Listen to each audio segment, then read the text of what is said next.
studio now. Explain what happened. Hello. Hello to you. Right, yeah.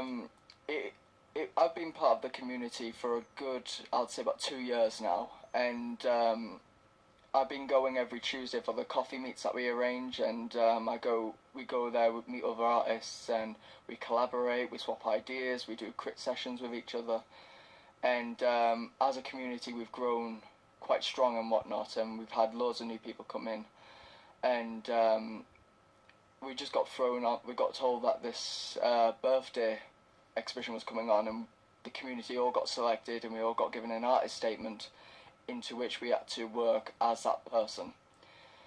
And we had to give our artist statement to the curator Liz, who then gave our artist statement to another artist.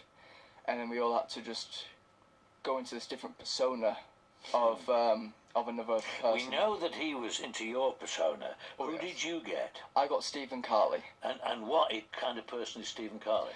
Well, I don't know him personally. I've never met the guy before. But I sent him an email. We couldn't arrange a meet-up because we were both so busy.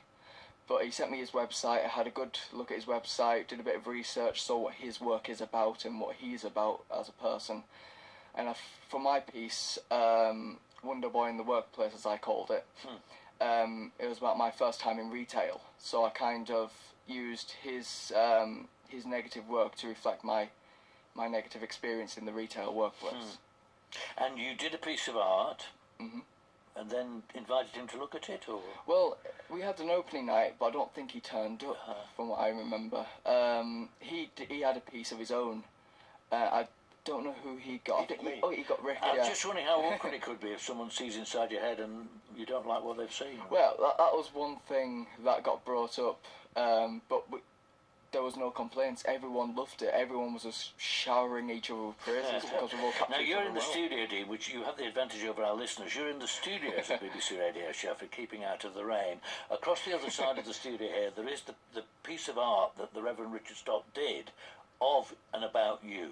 Would you describe it and then tell us how offended you are? Oh, I'm deeply offended. I mean, the bright colours, he's what I'd be offended about, he's done it better than I do, to be honest. No, it's bright colours, he's got all my characters there. I was able to tell which characters were which, and... Can you explain characters? Yes, my work is kind of reflected on, like, random little inspirations. For example, the famous companion bag, which is in the corner there. He was dedicated to a bag that just flew around me and my friends when we were waiting by a train station. So I took this piece of litter that was flying around us, and I just turned it into this childlike character. And he's now quite famous amongst the community now. Who else is on the picture? got- You're there in the middle of the picture. I'm there in the middle, with Cactus Banana, Jam the Bear, Veg the Vegetarian Zombie, Caboose the Ninja, Lemon the Sponge, Cotton Carnage, Mr. Poe the Beach Devotee, the Infuser, Poats, which are goat pigeons.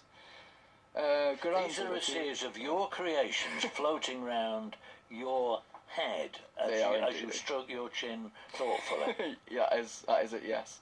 With my rainbow stitches. Yes, what are they then? I've actually got rainbow stitches tattooed on my arm. Right. Yeah, it's just We're going to put some of these up on our, so people can actually look at them. We'll put them on our webpage and things. Definitely. So, Rick, what do you make of what you achieved and what the purpose Well, is? listening to Dean, you can see why it sent me a little bit crazy making this painting. I mean, my normal style is to create kind of, I suppose, brooding portraits and in oil paints and figures and so on, and Dean's cartoon characters with all their kind of the strange world they inhabit. Well, you've done just that with him, I think. Yeah. He's stroking his chin a little uneasy. Yeah, well, While all these things... there was something uneasy about it as well, I think, and I didn't want to paint Dean as a cartoon character. You know, he is fun, he is vibrant, but he's not a cartoon character. There's a depth to him. Obviously. I'm a real boy. He's a real boy. And so I wanted to get that contrast between all this weird and wonderful stuff coming out of his head. His head kind of flips up and all these things are coming out. But actually, there's a real person in the midst of all this. And I think you hinted early on in our first bit of the conversation this idea of, as it were, walking in somebody else's shoes or being in somebody else's head as a kind of meaning beyond just a bit of fun celebrating a third birthday. Oh, absolutely, yeah. I mean, I think it has been more than a bit of fun just for us. I mean, it's been quite a profound experience to really deeply encounter another person. But in our wide, I mean, the world we're living in today, particularly in this country, after the Brexit vote, whatever way you voted, the country is more divided than ever. What did someone draw or paint of you, Richard? Well, actually, Stephen Carley did a conceptual piece on me. I don't really do conceptual. Is it a blank screen or it's a blank almost canvas? a blank Is screen. It really? It's almost.